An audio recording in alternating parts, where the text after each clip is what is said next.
ചേർത്ത് വച്ച കൈപ്പടങ്ങൾക്ക് മുകളിൽ മുഖം ചേർത്ത് അവൾ ചെരിഞ്ഞു കിടന്നു. ദൂരത്തേക്ക് കാണാവുന്ന ഒരു പാറയുടെ അറ്റത്ത് ആ നിഴൽ രൂപം ചലനമില്ലാതെ നിൽക്കുന്നുണ്ടായിരുന്നു. ചിന്തകൾക്ക് നടുവിലും ക്ഷീണാധിക്യത്താൽ അവളുടെ കണ്ണുകൾ അടഞ്ഞുപോയി. അതികാലത്ത് കണ്ണ് തുറന്നപ്പോൾ തലേ രാത്രിയിലെ കാര്യങ്ങൾ ഓർമ്മയിൽ പെട്ടെന്ന് മിന്നിമറഞ്ഞു. അവൾ ചുറ്റിനും നോക്കി. പക്ഷേ രാത്രിയിൽ തെളിഞ്ഞു കണ്ട ആൾരൂപം അപ്പോൾ അവിടെ ഉണ്ടായിരുന്നില്ല.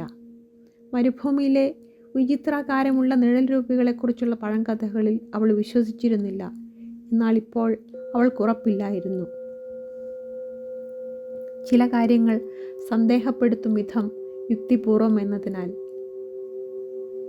സത്യാഭാസങ്ങൾക്ക് വിരാമമിട്ട് പകൽ വളരാൻ തുടങ്ങി. നിഴൽ രൂപത്തിൻ്റെ ഉപദേശപ്രകാരം ആടുകളെയും കൂട്ടി മിറായി മലയിടുക്ക് കടക്കാനുള്ള യാത്ര ആരംഭിച്ചു.